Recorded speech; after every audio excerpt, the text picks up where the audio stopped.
So now we're moving on to the PowerPoint slideshow for this week. We've been talking about the margin of error already, and I wanted to give you kind of a simple way to think about what the margin of error stands for. You can think of it as being the largest distance that the sample mean is likely to fall from the population mean, because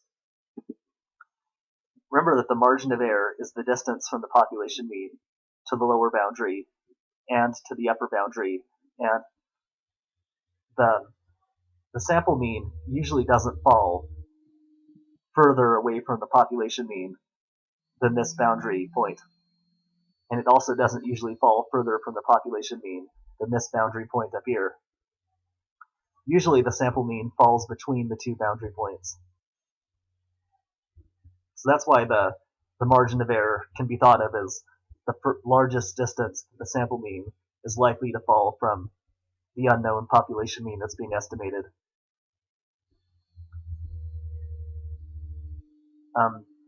The percentage that goes in front of the margin of error is called the confidence level. That's just the technical word for the percentage. So if I calculate the 90% margin of error, then I would say that my confidence level is 90% or 0.90. If I calculate the 95% margin of error, my confidence level is 95% or 0.95 if you write it out as a decimal. And what the confidence level is the probability that the sample mean will fall somewhere between the two boundary points, the lower and the upper boundary. So if I calculate the 90% margin of error and my confidence level is 0.90, what that means is that when I randomly select a sample from the population, there's a 0.90 probability that the sample mean will fall between the lower and upper boundaries. If I calculate the 95% margin of error, then my confidence level is 0.95. And what that means is that I have a 0.95 probability of getting a sample mean between the lower and upper boundaries. If I calculated the 99% margin of error, then my confidence level would be 0.99. And what that would mean is that when I randomly select my sample, I have a 0.99 probability of getting a sample mean between the two boundary points. And the confidence level is set by the researcher before he or she calculates the margin of error. Because we talked about in the first part of this video how when I calculate a margin of error, I can decide what percentage I want. I can decide whether I want to calculate the 90% or the 95% or even the 99% margin of error. So it's up to me what confidence level I want. Now let's go over some of the steps for calculating the margin of error. We've covered some of this already, but we'll recover some of it. Before the margin of error can be calculated, you have to choose the confidence coefficient from a table. And the confidence coefficient is labeled with the letter Z. It's called the Z-score. It's not exactly the same type of Z-score that we covered earlier, but it's called the Z-score. And it's actually called a Z-score when the population standard deviation happens to be known. That's something that we'll probably get into a little bit later. But for right now, I just want you to know that it's called the Z-score. So when you want to calculate the margin of error, what you have to do is first what you have to do is you have to decide what confidence level you want. You have to decide if you want to calculate the 90% margin of error or a margin of error with a different percentage. Once you decide on your confidence level, you go over here and you pick the confidence coefficient that goes along with your confidence level. So for example, if I decide that I want to calculate the 95% margin of error right here, what I would do is I would just go over here and I would get the confidence coefficient of 1.96 and I would use that number. If I decided I wanted to calculate the 90% margin of error, I would go right here and I would use this confidence coefficient. So this, when you want to calculate the margin of error, you can go to a table that looks like this table right here. You choose the percentage that you want, and then you go over and you get the confidence coefficient that you need. Once you get the confidence coefficient from the table, you multiply it by the standard error, which is calculated with a formula that we talked about earlier, and then you get your margin of error. So if I went to this table right here, and I went to 95%, and I took this confidence coefficient of 1.96, and then I multiplied that by the standard error right here. If I plugged in 1.96 and multiplied it by the standard error, I would get the 95% margin of error. If I went to 99% in the table, and I took this confidence coefficient of 2.58, and then I plugged 2.58 right here and multiplied it by the standard error, I would get the 99% margin of error. So to get the margin of error, you have to take the confidence coefficient from the table, and then you multiply it by the standard error.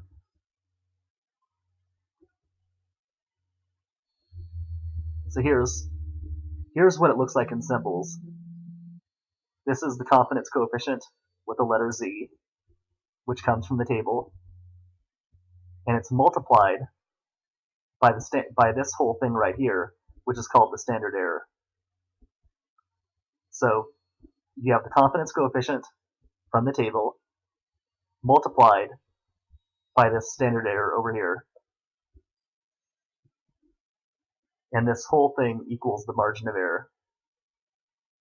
And the confidence coefficient that you plug in right here depends on what percentage you want. If you want the 95% margin of error, you plug in the 95% confidence coefficient. If you want a different margin of error, you just plug in a different confidence coefficient. And if you want to calculate the margin of error using this formula right here, the sampling distribution has to be normal, or at least roughly normal, and which means that either the population that you're sampling from has to be normal or bell-shaped, or if the population is skewed, you need to be using a sample of at least 30 or larger. If one of these two things is true, then your sampling distribution will be at least roughly normal, and you can calculate the margin of error. Now let's go through kind of a textbook example of calculating a margin of error. So a person wants to estimate the mean height of a population of 100,000 people. It turns out that the population standard deviation is 4.5, and the heights of the people in the population are skewed, meaning the heights in the population don't follow a normal distribution. But it turns out that the person is selecting a sample of 100 people. So the sample size is 30 or higher. The person records the heights of the 100 people in the sample and calculates the mean of the height of the sample by just adding the 100 heights and dividing the total by 100. And the person uses that sample mean to estimate the unknown population mean. But this person is going to also want to calculate the margin of error to try to get an idea of how accurate his or her sample mean is likely to be. So first, before this person can calculate the margin of error, the person has to know if the possible samples follow a normal distribution. And in this case, they do, because even though the population is skewed, the sample size is big enough. So what if this person wanted to calculate the 80% margin of error? Well, what the person would have to do is go to the table and get the confidence coefficient for 80%. It turns out that if you go to the table, the confidence coefficient for 80% is 1.28. We already know that the population standard deviation is 4.5, which I provided to you. This actually came from the question I gave you. And I'm taking a sample of 100 people from the population, so my sample size is 100. These three numbers all have to go into the formula. So here's my confidence coefficient of 1.28, which is from the table. Here's the population standard deviation, and here's my sample size.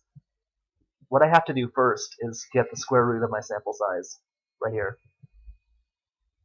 If you go to a calculator and you enter in 100 and you hit the square root key, you'll find out that the square root of 100 is 10. So this becomes 10 right here. Once we get the square root right here, the next step is dividing the fraction. So 4.5 divided by 10 equals 0.45. Now our third step is just multiplying this number by that number, and we get our margin of error, which comes out to 0.58. So I plugged in the three numbers right here. I found the square root, which came out to 10. The square root of 100 is 10. I divided the fraction to get 0.45, and then the last step was multiplying, and I got 0.58. So it turns out that the 80% margin of error is 0.58. And I'll remind you where these numbers came from. The standard deviation of 4.5 and the sample size of 100, both of these came from the question that I gave to you. I just provided these numbers to you. And I told you that this 1.28 came from a table. And I just plugged in these three numbers and just did a few steps, and I got my answer. So the 80% margin of error is 0.58. Now what does that actually mean? Well, it means that the distance from the population mean, meaning the distance from the unknown population mean of all 100,000 people to the lower end of the middle 80% and the upper end of the middle 80% is a distance of 0.58. So right here we have the mean height of all 100,000 people in the population. That's the unknown population mean. If you were able to add the 100,000 heights and divide the total by 100,000, you would actually get the population mean. But we can't calculate the population mean because we don't have enough time to record the heights of all population members. So the population mean is unknown. But since the 80% margin of error is 0.58, you know that this lower boundary is 0.58 below the population mean, and this upper boundary is 0.58 above the population mean. And since it's the 80% margin of error, that means that 80% of the possible samples have a sample mean between these two boundaries right here.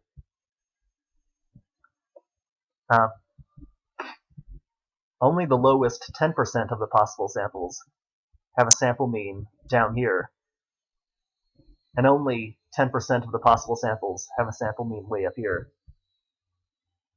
The other 80% have a sample mean in here. Also, if we what we can also do is take each of these percentages and change it to a probability.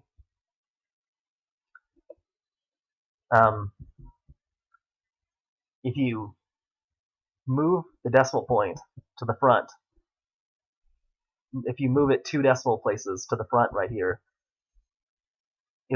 this becomes a decimal instead of a percentage. So as a decimal, this would be 0.10, this would be 0.80, this would be 0.10. And if you change them from percentages to decimals, you actually get the probability of getting a sample mean in this area, the probability of a sample mean in this area, and the probability of a sample mean in this area.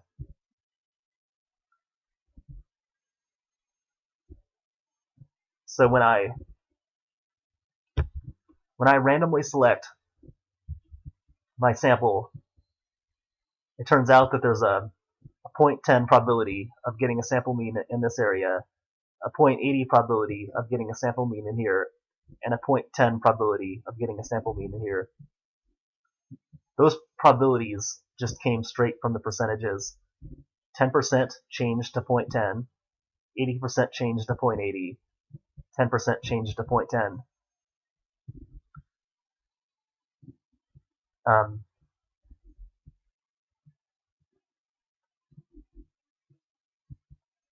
So we have, when I randomly select my sample of 100 people, and I calculate the sample mean, it turns out that I have a 0.10 probability of getting a sample mean more than 0.58 below the population mean. Down here, I have a 0.10 probability of getting a sample mean in this area more than 0.58 above the population mean. And I have a 0.80 probability of getting a sample mean in this area, which is within 0.58 of the population mean. So that's how I'm filling in these numbers right here.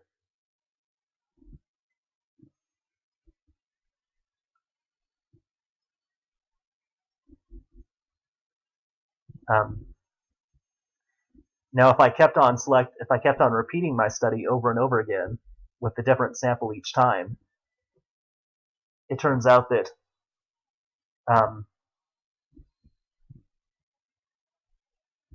I would end up in the left tail 10% of the time, meaning my sample mean would end up in here 10% of the time. It would end up in here 10% of the time, and it would end up in here 80% of the time. Because if 10% of the possible samples are in here, the sample mean will fall in here 10% of the time. If 80% of the possible samples are in here, it'll fall in here 80% of the time. And if 10% of the possible samples are in here, it'll fall in here 10% of the time.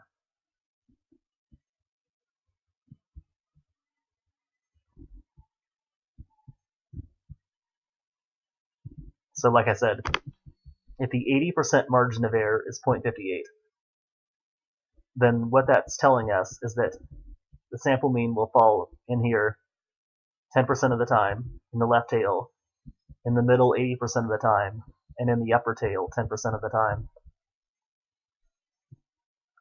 And the 80% margin of error, which we actually calculated together with the formula, is just the distance from the population mean to these two boundary points.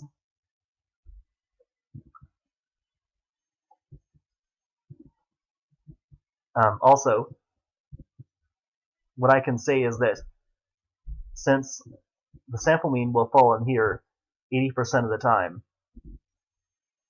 what I can actually say is that since the 80% margin of error is 0.58, since I know that that's true, I can say that I'm 80% confident that the sample mean will fall in this middle area within 0.58 of the population mean. So each time I take a new sample and calculate the sample mean, I could say that I'm 80% confident that the sample mean will fall in this middle area. That's because I know that it falls in here 80% of the time.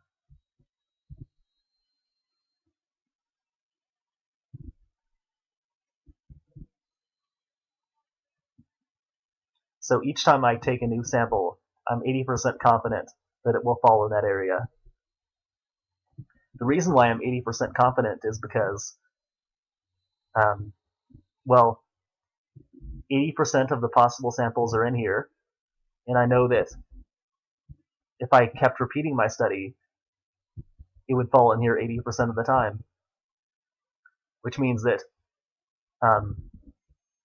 every time I repeat my study, I can see I'm 80% confident that the sample mean did land in this area.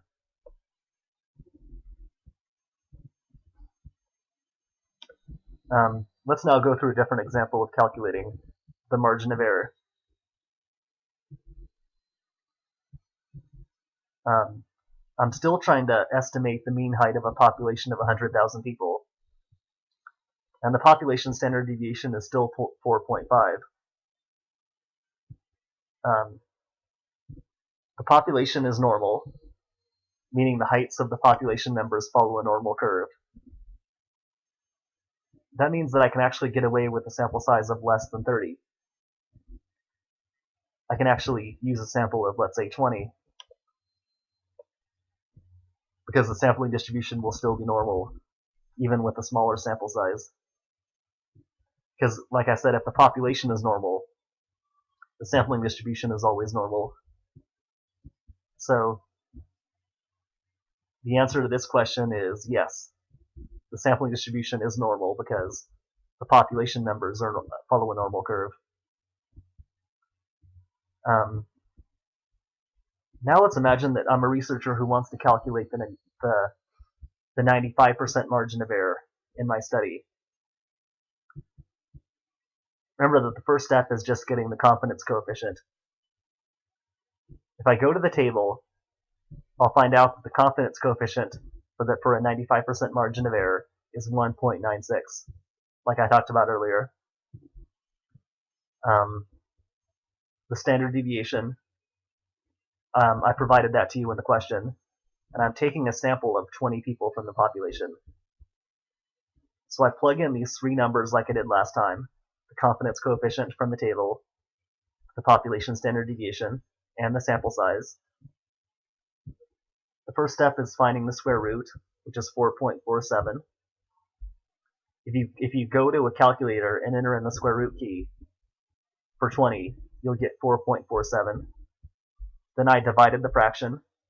4.5 divided by 4.47 is 1.01. That's where this number came from. This divided by this equals this right here. Then if you multiply this by this, you'll get the margin of error. So the 95% margin of error is 1.98. So what does that actually mean? Well, it means that when I take my sample of 20 people from the population, that 95% of the possible samples of 20 people will have a sample mean between these two boundaries right here. And this boundary is 1.98 below the population mean. This boundary is 1.98 above the population mean. And 95% of the possible samples are in this middle area.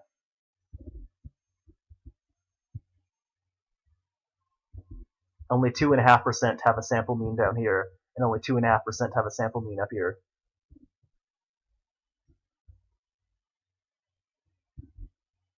Also, you can change each of these percentages to a probability.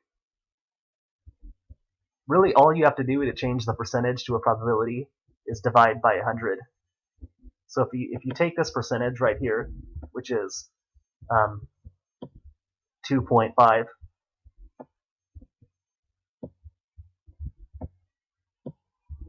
and divide by 100,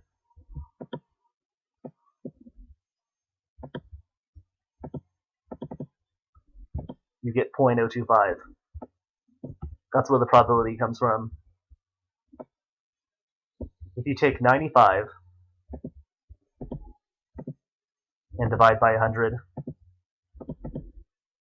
you get 0.95. That's where this 0.95 probability comes from. So basically, when I take my sample of 20 people from the population, and I calculate my sample mean, there's a 0.025 probability that my sample mean will be way down here in the lower tail. There's a 0.95 probability that it'll end up in this middle area, and a 0.025 probability that it'll end up way up here in this upper tail.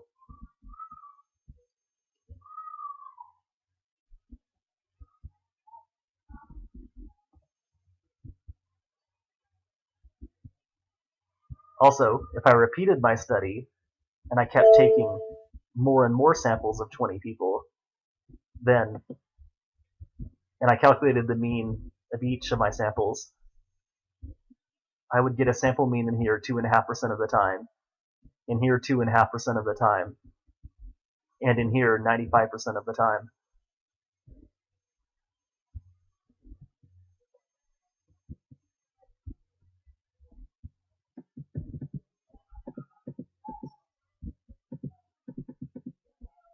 So here's my 95% margin of error. I'm just saying that it would end up in here 2.5% of the time, in here 95% of the time, and in here 2.5% of the time. Also, each time I repeat my study with a different sample of 20 people, I can be 95% confident that my sample mean will fall between these two boundaries.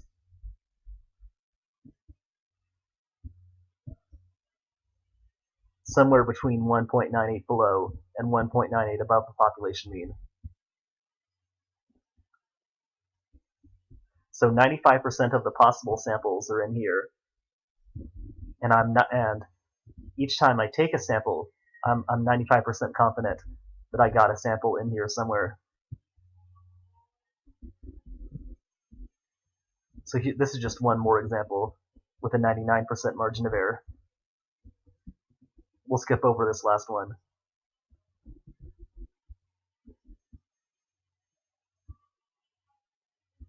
Now let's talk about what affects the size of the margin of error. Well, the margin of error will be bigger when the population standard deviation is larger, because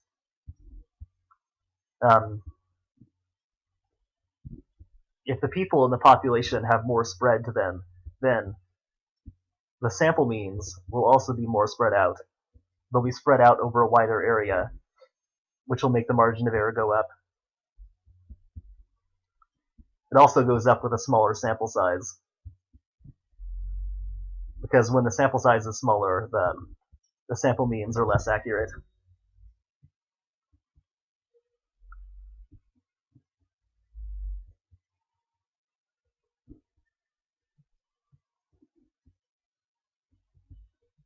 So